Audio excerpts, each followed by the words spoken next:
we have a fun episode today, Chris. We just wanted to kind of have a lighthearted episode about something that I think everyone can relate to. We're going to vent today, people. We are talking travel pet peeves. So we have got some of our own. We have a lot of our own. But we also polled the Upgraded Points staff to see what everyone else was complaining about. Some of these are pretty funny, and I think we're going to have some good times talking about these.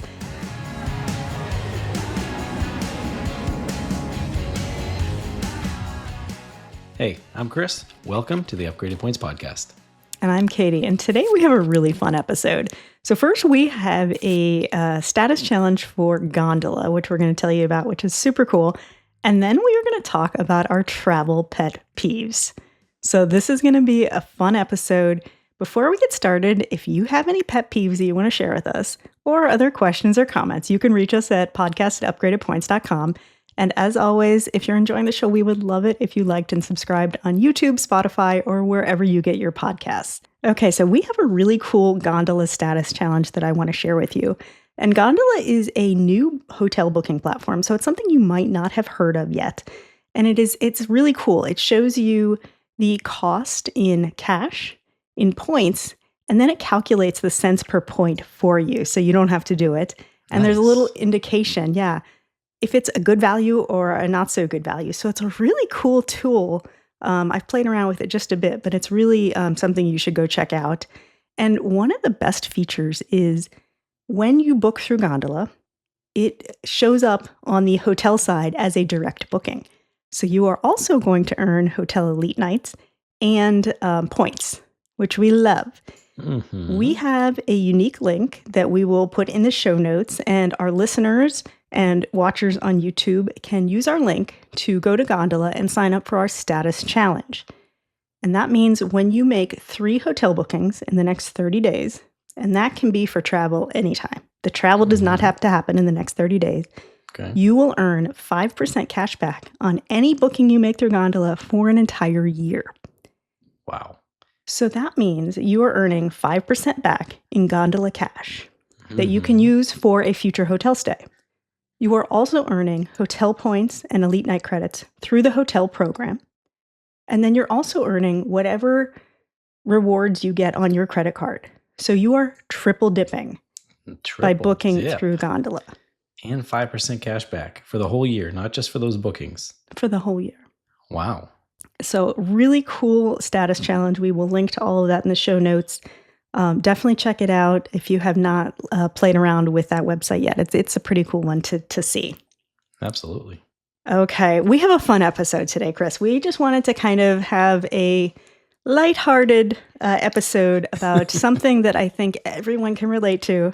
We're going to vent today, people. We are talking travel pet peeves. So we have got some of our own. We have a lot of our own. But we also polled the Upgraded Points staff to see what everyone else was complaining about. Some of these are pretty funny, and I think we're going to have some good times talking about these. So, Chris, let's get it started. What are some of your biggest travel pet peeves? Okay, my number one travel pet peeve is when the gate agent forces you to gate check your bag to your final destination, and then you board the plane and see that there's plenty of overhead bin space available. Yeah, that sucks. Now, not only is it frustrating because maybe you have some valuables in your bag you don't want to be separated from, but as someone that travels internationally with my kids a lot, maybe that first flight is on a smaller plane, but we still have a long international overnight flight to get onto. Our carry-ons often have pajamas and snacks and clothes, and when they were younger, diapers and milk and all this important stuff. And checking it to your final destination when you still have 12 hours of flying ahead of you is extremely inconvenient, and it's super frustrating when you get on board and to see that there's still so much space available. I hate that. That's why I love my Airline Elite status, and I hate flying without status. It still happens every once in a while, so I know exactly what you're talking about. I know. Gotta get bored early. Yeah, that's not a good one. What my else? next one is related on these overnight flights, which has happened a couple recently, is when people forget to turn off their cell phone alarm on overnight flights. So you're on a red eye or whatever, and it's 5 a.m. and someone's cell phone is going off. And guess which person is not hearing that alarm? It's the person who's ringing. That's woken me up a couple times, and that I don't know why that one. I think it's just the sound of the alarm going off already just triggers me. That one's actually never happened to me, so I'm sure it's going to happen on my international flight next week. Thanks, Chris. Appreciate that. Well, you'll have a new pet peeve. That's true. I will report back. Okay, so a couple of mine. Under seat bags that spill over into my space. So many times someone has a giant bag and it just spills, and it's like, keep it under your seat. And related, this happened to me one time. So it's not really a pet peeve because it's not a reasonably reliable thing that happens. But one time I was sitting there, the guy sat next to me, and he put his bag in front of my feet. Oh, no. Like, not under my seat. It was the exit row, so it was a really big space in front of my feet. What? I have a picture of it. I will try to dig it up and throw it up on the YouTube version of this. Was he offering you a footrest? I was. I'm sitting there. I'm like looking at him. Like, does he know what's happening? And I finally like made eye contact with the flight attendant. And I kind of did one of these like, and she saw it and finally asked him. And he acted like, oh, really? You want me to move my bag? It was like weird, like you can't believe it's actually happening in real life. That is weird. Not cool. Anyways, another one that I have is, and it kind of relates to yours, it contributes to your first pet peeve, is when people put small bags or coats in the overhead bin when everyone knows you're supposed to put your big roller bags and put your backpacks under your seat, your big roller bags up in the overhead bin. And you see someone walking in with one backpack and they put it up in the overhead bin. And then it fills up the overhead space. Drives me crazy. Yeah. I mean, it doesn't affect me at that point when I'm seeing it because I'm already sitting down, but it's like, that's screwing someone. So, yeah, that one drives me bananas. Okay. Here's one that drives me bananas is the middle armrest rule. I know it's unwritten, but I think it's official down. No, it's official. All right. It's official. Now it's official. If you have the middle seat, you have access to both armrests. They're yours. Mm-hmm. The people on each side of you should respect that. And unfortunately, people just don't understand that. It's not a rule. The airline's not going to enforce it. They should. They should. That would be fun. It's really just being polite and, being kind to your fellow passengers, because no one wants to be in the middle seat. So the least you can do is give your half inch of armrest. I mean, either you got the window or you got the aisle. Everyone's in a better position than the person in the middle.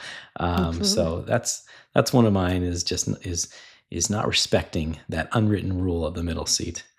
And another one, we'll tag on to that, is just the chatty neighbor. I mean, I'm on a podcast. I like to talk, but sometimes I'm on a plane. I just want to put on my headphones and zone out for a little bit and disconnect. And when you get that chatty neighbor and maybe they've had a drink or two and you just want to just look out the window and leave me in peace. But yeah, that's another pet peeve of mine. You want to listen to a fantastic podcast on your headphones while you're on the plane, and you don't want to talk to anyone. I get it. Exactly. I want to hear my own voice. Okay, so I've got one for you. And this, I've seen this happen a number of times. And one time was just absurd that this happened. And it was on Southwest. I was sitting behind my husband. He took the exit row. And at that time, there was only the middle seat left. So he sat in the middle of the exit row for the extra legroom. And I sat there and watched the person sitting on either side of him, who I realized were a couple, talk over him the whole time and pass food back and forth over him. Just switch seats. This happened years ago, and I actually posted, I think like on TikTok or something. And I was shocked because everyone in TikTok can be a crazy place with some weird people. So I get it. But like everyone was mad at me for saying like, well, those are the seats they picked. They have every right to do that. I'm like, no, I'm sorry. You're on an airplane. There's etiquette. If you want to take those seats, fine, but pretend you don't know that person until you get off the plane. Do not pass food across someone and do not talk over someone. It was It was ridiculous. That one It's an gets interesting me. debate. Yeah. That one gets me. Okay, another one. We're going to take it into the airport this time. Is when you're walking through the terminal, big wide terminal, you're walking along and someone just stops in the middle of the terminal to like read a text or something. Yeah. Move to the side. Like, it's not that hard. Move to the side, stop, do what you need to do. But the stopping in the middle of the terminal, so many times I end up having to do one of these things. Yeah. I mean, you're not paying attention, you get your coffee and your bag, and it could be dangerous. Absolutely. That's a big common Disney complaint. People walking around Disney and stopping in the middle. But with strollers and everything, I guess similar in the airport. I mean, you could get hurt. Yeah, just go to the side. Just go to the side. All right, I'll take one back. Clapping when landing. I think it's been a while since I've seen that happen, but I know it happens. It happens. And then resort fees. I think, I don't know. The worst. If we're gonna see the end of them, if I don't know if they're getting better or worse, but I mean, some of these benefits that they add on to resort fees, like local phone calls, and it's just ridiculous. So that really grinds my gears. That one is one of my big ones. The benefits they like local faxing. I don't need to fax anything. I don't want to pay your resort fee to have faxing in the business center. Like I would much rather just bake that cost into the hotel price. Yeah. I don't want to see that extra fee and then have you try to pass off this ridiculous list of benefits. Yeah, that one drives me crazy. Well, from our previous episode, Katie, if you have elite status, like with Hyatt, you will not pay resort fees. Very nice. Nights. Bringing it all back together. Bring it all back. Yeah, circle of life. Okay, I got a couple others. Let's go to hotels. This one's funny. So have you ever gotten off at, like you get out of your transportation at a resort and there's always the people there who come to like whisk your bags away? Mm-hmm. And there are so many times my bag's a roller bag. It's easy. I would like to just take it and walk it up to the room myself. Yeah. Like I get you're trying to provide a service, but sometimes it's like I don't want to get in your golf cart. Just let me walk to the hotel, like walk to the room. I can handle it because I know I'm gonna have to tip you then. Yeah. And it's just let me do it. Yeah. But I know there are a lot of people who like that, and that's not a Tipping pet peeve. So. Too. Yeah. Not ideal for everyone. Yeah, definitely not. Another one, hotel related. And this one, I went through a period maybe last year where I complained about this in every hotel review I wrote. And our editor-in-chief started kind of making fun of me for it and like sending me messages every time she saw this. Is in the coffee setup in a hotel room, when instead of just a little creamer, they have the powdered coffee creamer. Or even worse, coffee whitener. And what is that? That's a great question. It's disgusting is what it is. It was, I think in a couple of Hyatts, I got to say, it was actually labeled as coffee whitener. It's like, I don't put cream in my coffee to make it a different color. It's a taste thing, and I don't want to put this weird powdered goo into my coffee. It drives cream, probably. No. I mean, and the little creamers are gross enough as it is. Like that's not what I want to use if I had my way, but I can handle like that's much better. But man, those little packets of coffee powdered creamer they get me every time. I stopped talking about them. Your own cream? A couple times I've gone down to like the convenience store in the hotel and gotten like a little thing of like milk, or I usually use almond milk in my coffee. So if I can get that, I do. A lot of hotels I've been at recently have had the little creamers. And then if there's an espresso machine and it makes the espresso with like the fun little foam on top, I can drink that without creamer. That's okay. And a lot of European hotels have like actually little creamers that seem to be a much better quality than what we can have here. So I try to get over it. I've stopped writing about them in my reviews because I think Carrie was sick of reading them. She's like, just start drinking black, Katie. All right, and save everyone a couple of words. I try, and I'm working on it. I'm getting there. All right. Okay, I have one more. All right. Bringing What do it we got? back to airlines. This one drives me crazy. This happened recently, like maybe a month ago, when the gate agents, and this has happened to me on American Airlines, when they sort of lump the boarding groups together. Oh, And I've talked about like elite status on airlines is very important to me. I have American elite status. I like my group 2 boarding, and it's a benefit that I value. I have been on more than one flight where they're like, okay, group 1, group 2, 3, 4, and then you've got like 50 people coming to board at once, and it's like, yes, I don't deserve to be on the plane before any of these people. We're all valuable people, but I work hard to get my group 2 boarding. And it's valuable to me, and it just drives me crazy. It's so, in the US, it's so confusing and stressful. It's just like, it rarely makes sense. But yeah, I know what you mean. Like you're in group 3, and then it goes 3, 4, 5, and yeah, it's like, come on, yeah, whatever. I should get over it, but no, I can't. I mean, it's a valid. Like, what is the point if you're all getting boarding at the same time? Yeah, if everyone's boarding at the same time, elite boarding is not a benefit. Right.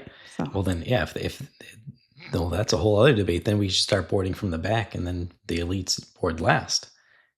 Which we're not going to do. Exactly. Well, that's the reason why. Because then I'm not going to get the U.S. overhead boarding bins. process is a mess. Yeah, it's a total.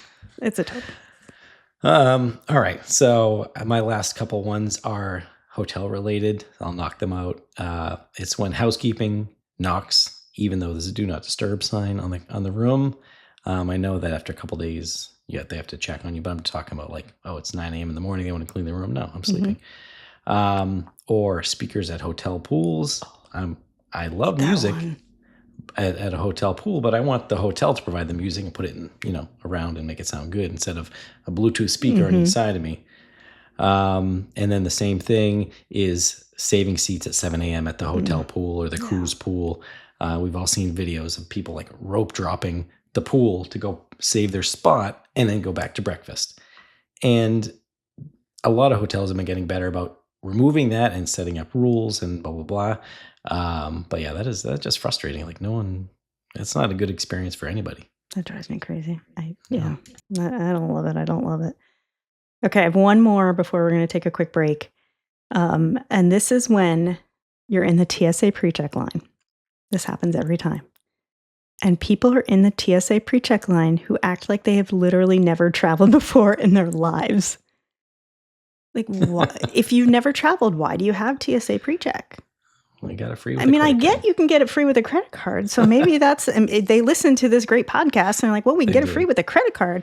Maybe just take 4 minutes and try to understand how it works. All right. On a future episode, we'll do a breakdown on how to get through security as quick as possible. Actually, that's a really good idea. All right. Let's write that down. Well, I think that's a good time to take a quick break. That is enough complaining from us. We are going to come back and hear about some pet peeves from the rest of the staff at Upgraded Points.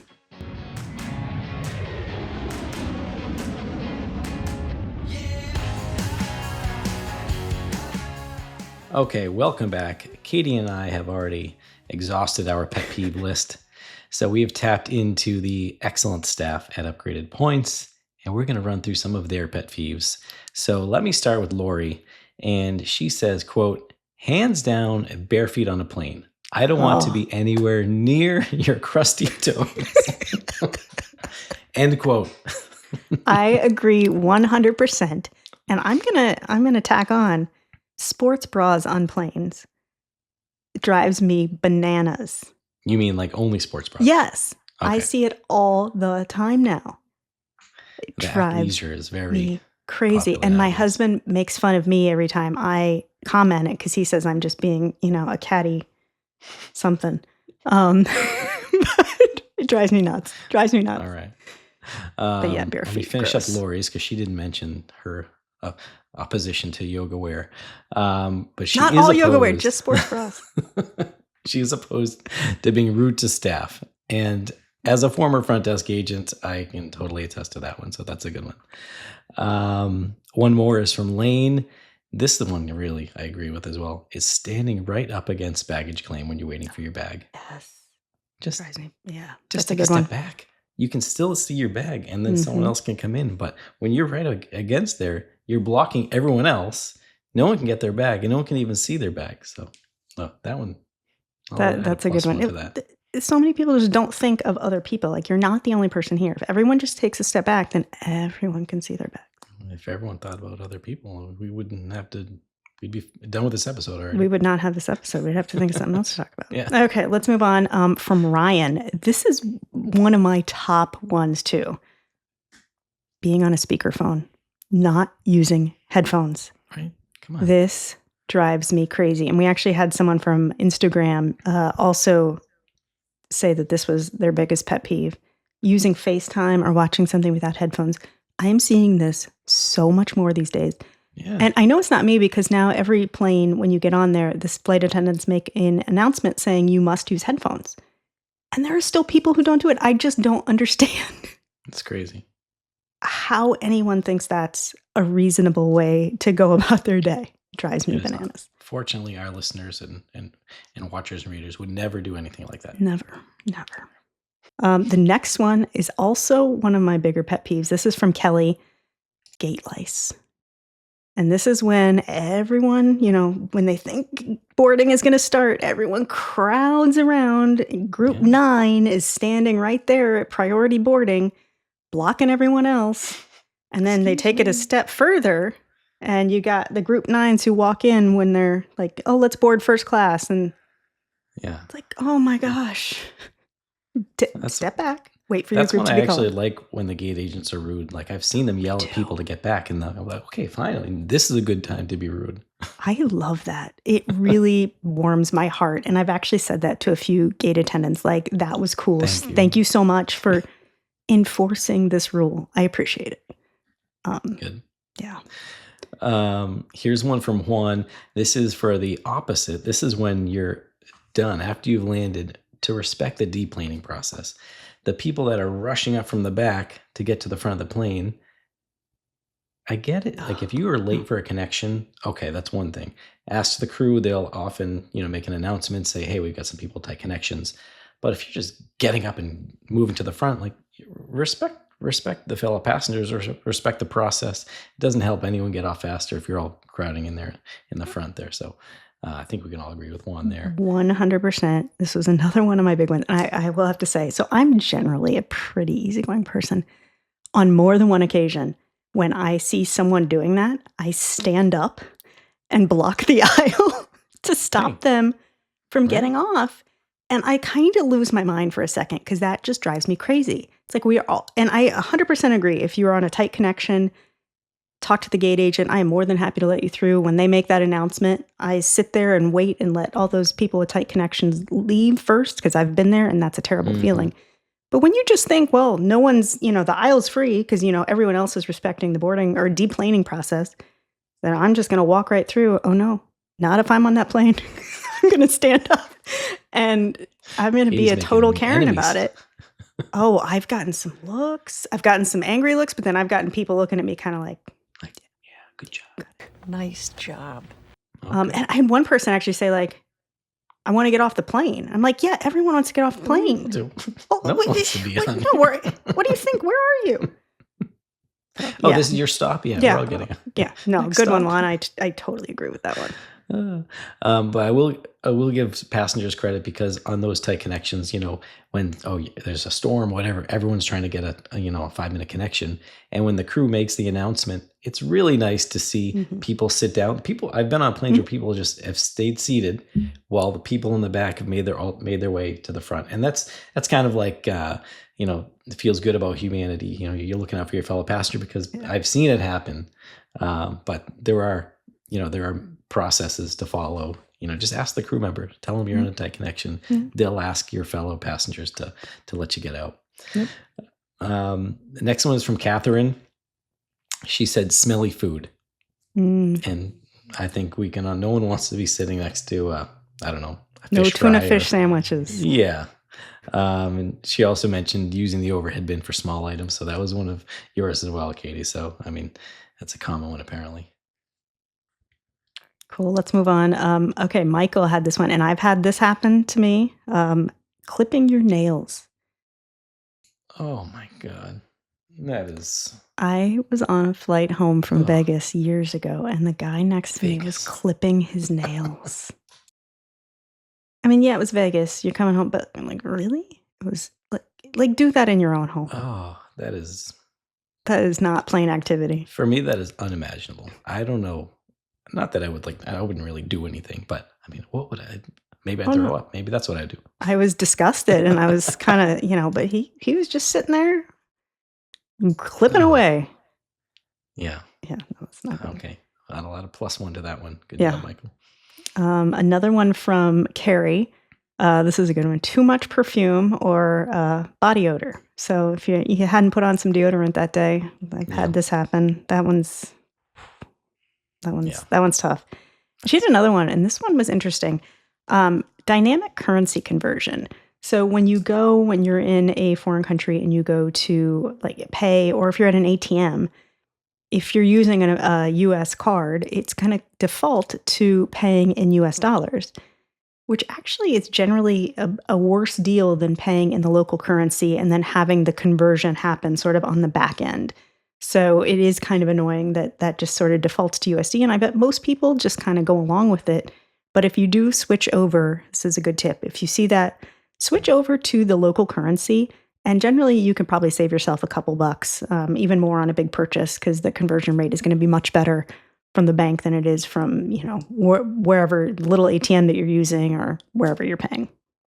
Yeah, that's a great tip. You should always pay in the local currency, Mhm. assuming you're using a credit card with no international foreign transaction fees. Yes. And you always should be. Yeah. I've got one more. This one's from Jessica. She says her pet peeve is when the gate agent grabs your phone to scan the boarding pass. So if you're going in to scan yours and she takes from your hand or he takes from your hand and they scan it, hand it back, it's just an extra couple steps, takes time. And plus you got someone else hands on your phone, which is just gross. That's one of the few reasons that I continue to print out my boarding passes. I don't want to put my phone on that nasty screen that everyone's phone has been on. I don't want to risk anyone else grabbing my phone. And sometimes, I mean, it's happened that my phone is frozen when I'm trying to board. And that doesn't happen with a paper ticket. So I still print mine out when I can. Yeah, that's actually I didn't think about this until I read her response, and I was kind of like, oh yeah, that's kind of not ideal, is it? Yeah. No, don't touch my phone. No, maybe we'll all go back to paper boarding passes. I have one more from Christine, and this was an interesting one, something I had never thought about. Her pet peeve is hotels that don't provide basic driving directions.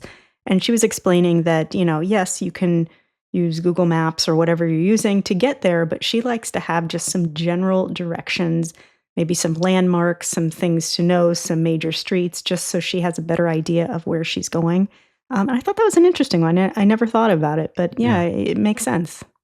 And I mean, Christine, she goes on some really cool, maybe off the beaten track Yes. destinations. I know she goes to Iceland a lot, and she's always just traveling to places that maybe it's not, a city center where an easy Google map or subway stop is sufficient. So that makes a lot of sense. And I think she does some solo travel as well, doesn't she? Yeah. So, I To mean, some of these crazy destinations. So Yeah. yeah, I could totally understand that in a lot of situations. That makes a lot of sense. So believe it or not, that is the end of our list. I know we only had a For couple now. there. But again, this stuff happens when you're traveling, and you just have to learn to laugh about it. If you have stories you want to share with us, we would love to hear them. You can email us at podcast@upgradedpoints.com, and we would love to hear some of your biggest travel pet peeves. To round out today's episode, we do have a couple of quick questions. And the first one is going to be for you, Chris. This is an email we got from Heather. Do you tip housekeeping every day or just at the end of your stay? So I think, well, it depends. I'm going to be tipping the same amount no matter what, whether it's $5, $10 a day. So if it's a 5-day stay, that'll be $25, $50. If I'm tipping every day, that's really going to just depend on what my wallet looks like. Unfortunately, nowadays, I just don't carry that much cash on me. So I don't have a bunch of 5s and 1s and 10s. That's just not available. I usually will leave maybe a 20 or a 50 at the end, depending obviously on the type of hotel. If I'm at a resort with my family and we're making a big mess every day and we're having this awesome housekeeping crew come in and take care of us, that's one thing. If I'm staying, a couple nights at a Holiday Inn, that's going to be a couple bucks a night. But I think it's really going to depend on, what is in my wallet, because like I said, I don't have enough to tip every single day. I'm talking about actual physical cash. So I know that could mean, okay, maybe the housekeeping staff is going to be off on their weekend when I check out and leave them a tip. But what I have seen in a couple of hotels lately is where they have a QR code for the housekeeping staff. So then you can just make the payment digitally, earn a couple points as well, and then hopefully the tip will get distributed properly. What about you, Katie? I don't have the right answer. I the same as you. I don't travel with cash all the time. I've actually had a few instances recently where I've left a tip and they have not taken it. And I try to make it very obvious. But I know my mom, I think she still does this. She writes a note and leaves it with the cash, which I guess they know it's for them. But I've actually had some recently where they just haven't taken it. So I need to work on making it more obvious, I guess, what I'm leaving. And I guess cruise ships as well, where gratuities are so important. There's no there's no discrepancies. If there's any money left in an envelope there, they know where it's going. Yeah, well, at least with cruise ships, you prepay a lot of gratuities. And I think for your room stewards, they usually leave you a envelope. Yeah. Which is nice because then you can do it at the end of the stay. Right. And it's going to that goes one right person. to them. And usually, on a week-long cruise, you're going to get to know your room steward pretty well. So I actually like that, because then you feel like the tip is going to someone. Sometimes you never even see the housekeepers that come and clean your room. And so you feel bad. You just not really feel bad, but you don't really know who the money's going to. Yeah, absolutely. Absolutely. All right. Let me wrap it up with our final question, Katie. What is a travel habit you wish more people followed? So when I saw this question, I thought about it for a while because there's a lot, but I think a lot of it just comes down to remembering you're not the only person on the plane, in the hotel, in the airport. These are shared spaces. And if everyone would just respect that a little bit more, I think it would knock out probably 98% of our pet peeves that we just talked about. Right. Just think a little bit outside of yourself, realize you're sharing these spaces, and think about how your actions affect other people. And it really comes down to that. And, that can be using the headphones instead of just no one wants to hear what you're listening to. Put in some headphones. Be polite to the airport staff. Be polite to the hotel staff. Don't stand too close to the luggage bag. Just think beyond yourself and have a little bit more respect. And I think travel as a whole would be just a more pleasant activity if everyone could do that just a little bit. I think society as well. Well, yeah. I mean, that leads to a bigger question that we're not going to go into today. Future episode. Yeah, that's a big can of worms. But yeah, just have a little bit more respect, and I think everyone would have a much better experience. Nice. I like that. Yeah. So this was a fun one. I enjoyed this. Thanks for sticking around with us. Again, any fun travel stories you have to share, let us know, podcast@upgradedpoints.com. And if you're enjoying the show, we would love it if you liked and subscribed on YouTube, Spotify, or wherever you get your podcasts. And that's going to do it for us. We will see you next week.